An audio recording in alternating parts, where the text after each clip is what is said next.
Hello again, David here once more, coming to you with BeInCrypto. It's likely that many of you watching are aware of the recent announcement that El Salvador would be accepting Bitcoin as legal tender moving forward. This of course sent waves of elation and fear throughout both the cryptosphere and financial world. It marks a global first for cryptocurrency and hopefully the beginning of a larger adoption. So today, we'll be taking a look at specifically what's going on with El Salvador, the pros and cons for the nation to adopt Bitcoin, what the global response has been so far, and we'll take some time to explore what other nations may be in a position to follow in these footsteps. By the way, this video makes a great companion piece to another recent video exploring cryptocurrency regulations across the globe, so check that out after this one if you haven't already. Okay, without wasting any more time, let's take a look at El Salvador's history-making decision. It all began at the recent Bitcoin conference in Miami, where on June 5th, the president of El Salvador, Nayib Bukele, announced that his nation would be officially adopting Bitcoin as a form of currency, alongside the US dollar. El Salvador previously implemented US dollars after abandoning its own native currency in 2001. Almost immediately after the announcement, Bukele submitted the bill to the nation's legislative assembly and it subsequently passed with an overwhelming majority vote. The new law basically states that Bitcoin must be accepted, just like US dollars, as legal tender in exchange for goods and services, as well as taxes. According to the president, this plan goes beyond merely integrating Bitcoin as a payment option, but in fact aims to make the nation a so-called Bitcoin paradise. For one, Bitcoin will be exempt from capital gains taxes, a fact that should be attractive to traders, miners, and crypto businesses alike. The president has also proposed using geothermal energy from the nation's volcanoes to set up an environmentally friendly Bitcoin mining farm with the proceeds going to build national infrastructure. So, why would El Salvador do this? What are the benefits and what are the risks? Well, one benefit is that bringing in a nation-agnostic currency like Bitcoin frees the country from dependence on the US dollar supply alone. See, it's no big secret that we're going through a phase of notable dollar devaluation, and this stands to harm less prosperous nations who have adopted US dollars the most. That doesn't mean there aren't still major benefits to keeping the dollar in the financial system, which is why Bukele is supplementing it with Bitcoin, not replacing it. But clearly he's aware that they need a way to retain the value that's in the country already, and cryptocurrency is looking a lot more attractive than fiat. Another thing to understand is that a notable portion of El Salvador's economy is based around remittances. Remittance is when an individual works outside of their native country and sends money back to support their family, and this is a common occurrence in Latin America and other areas worldwide. The current issue with remittances is that it is not uncommon for the companies who facilitate them to take considerable cuts for their services. This erodes the flow of income for both the individual families and the economy as a whole. Furthermore, a large percentage of the nation has no access to banks or other financial services. Cryptocurrency was literally created as a solution to exactly these types of problems, among others, as it can be sent worldwide for just a tiny fraction of what international money transfer fees generally are, and is accessible to anyone with a mobile phone. Lastly, there's the fact that by becoming highly attractive to cryptocurrency-based businesses, the country's hoping to usher in a wave of cutting-edge new companies and positioning itself as one of the leaders in the digital asset revolution. Combining this with the initiative to mine Bitcoin with the nation's natural resources, it seems that there's a real chance that this will be a major shot in the arm for El Salvador economically. Not everything is pure optimism though, as there are definitely some potentially serious risks. A major one is of course Bitcoin's inherent volatility. Keep in mind, detractors of Bitcoin as a currency often state that you can't really use it as a medium of exchange effectively when the value can fluctuate so fast. It's a pretty valid point. Imagine if the actual bills in your wallet could buy you vastly different amounts of groceries depending on what day or time of day you paid for them. This is not ideal. Of course, as the country will still be accepting US dollars, most people will probably use a bit of both. After all, isn't that what a lot of cryptocurrency users do? Retain value in Bitcoin but still use liquid cash for regular purchasing? Sure, but there's another problem lurking here. El Salvador only has so many US dollars in circulation. They enter into the economy through remittances and exporting goods, but the government can't print more like the US government can. Hence, there's a very real chance that once Bitcoin has sufficiently saturated the economy, a major crypto crash could cause a literal run on US dollars. Once dollar reserves begin to run out, people, businesses, and the government could be stuck with mostly Bitcoin as they watch the value plummet. This could be a major blow to the nation's economy because unlike a retail investor, the whole country can't just hold until the price goes back up. They need cash flow every day. The government could also end up ultimately issuing a new currency backed by its reserves of both dollars and Bitcoin. But this doesn't really help too much because, again, a major dip in Bitcoin's value could cause the new currency to become partially unbacked and open to massive inflation.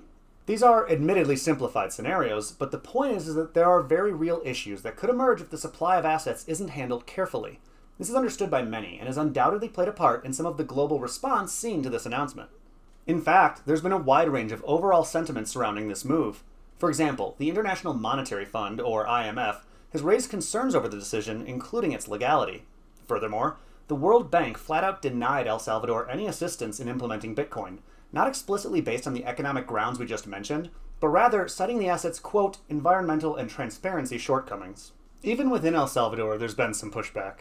Not long after the announcement was made, a citizen group backed by the leader of the nation's opposition party filed a lawsuit claiming there was no legal basis for adopting cryptocurrency as tender. Others have raised concerns about the apparent creep towards authoritarianism seen in Bukele's party, which recently removed the top 5 judges and attorney general in the nation and replaced them with political allies. This, combined with other shows of uncompromising power grabs, has led some to worry that this Bitcoin gambit falls anywhere from popularity stunt to an actual attempt to force a transparent currency on the population. Whether or not these worries are merited remains to be fully seen, but it's fair to say there have also been notable shows of solidarity, especially in Latin American countries. For example, in Mexico, a state congresswoman came out in support of the move, even adding the recently popular laser eyes to her profile, as did a Brazilian congressman. Other Latin American nations like Panama and Argentina also had similar, if non-committal, displays of support from various political figures. However, at least for Mexico, the hype was pretty short-lived. Recently, Mexican financial authorities have made it clear that cryptocurrencies are not seen as legal tender and are not to be used in the financial system. So, at least for the time being, we won't be seeing a similar move from that country. Still, in many ways, it makes a lot of sense for Latin American nations to follow in El Salvador's steps, as many of the use cases and benefits we've outlined apply to them as well. However, some have pointed out that much of the current support can again be seen as simply attempts at getting attention and jumping on a popular bandwagon, and less a major movement towards adoption. One place where the support is looking hopeful to be more than just rhetoric is Paraguay. Recently, one of the nation's officials announced a plan to submit legislation that would seek to make Bitcoin a legally recognized currency in that nation as well. This actually would make even more sense for Paraguay than many of the other places in Latin America, as it's home to some of the world's cheapest hydroelectric power. Considering that China recently kicked out its cryptocurrency miners, the combination of affordable energy and legal Bitcoin status could be a strong draw for many of these people to set up shop in the region, presumably further boosting the economy.